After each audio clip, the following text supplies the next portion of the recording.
If you've been studying Japanese for months or even years, but you still struggle to speak, I don't think your biggest problem is grammar. I think it's probably because you're practicing the wrong way. So today, I want to show you one simple habit that completely changed the way I learn languages and why I built something to help Japanese learners do the same.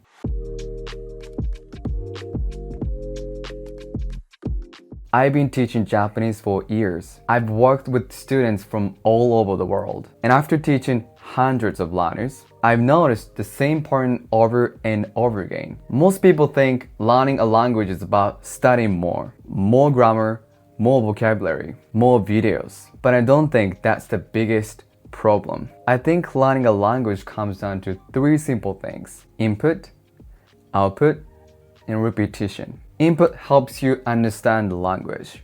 Output shows what you can actually use. And repetition is what turns today's Japanese into tomorrow's instinct. Most learners already spend a lot of time on input. They watch YouTube, study grammar, memorize vocabulary. And that's important. But output is different. You don't really know what you know until you actually try to use Japanese. That's when you suddenly realize, wait, how do I say this? And that's completely normal. I had exactly the same problem when I was learning English. I tried speaking, I tried shadowing, I tried lots of different methods. But the one habit that I could keep doing every single day was writing a diary. And honestly, I think writing diary is one of the best forms of language practice. Why? Because it's easy to continue. Even 5 minutes a day is enough. You're not writing random example sentences. You're writing about your life, what you did, what you were thinking, what happened today. Those are the things you actually want to say in real life,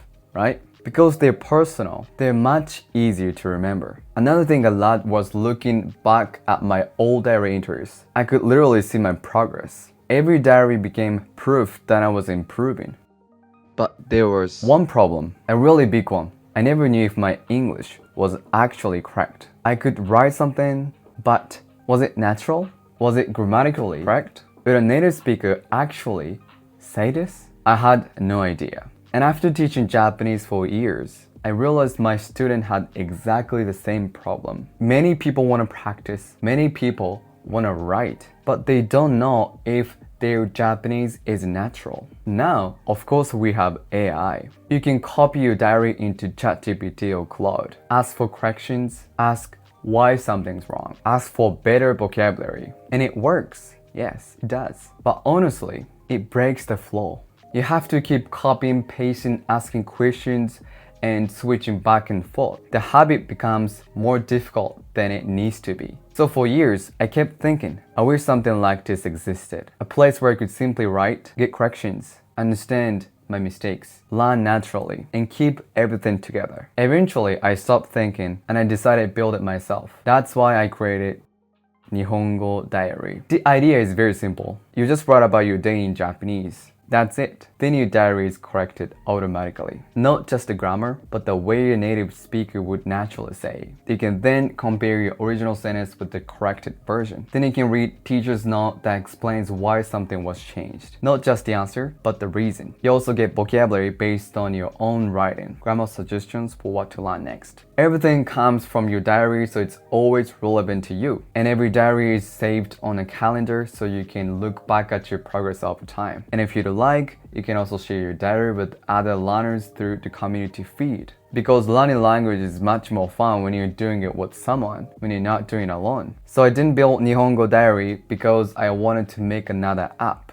I built it because I wanted to solve a problem that I struggle with myself, and a problem I've watched so many Japanese learners struggle with over the years. So honestly, whether you use my app or not, I really hope you start writing a diary, because I truly believe it's one of the best habits you can build when learning Japanese. But if you like something that makes the habit easier, I'd love for you to try Nihongo Diary. You can find a link in the description below. Thank you for watching, and I'll see you in the next one.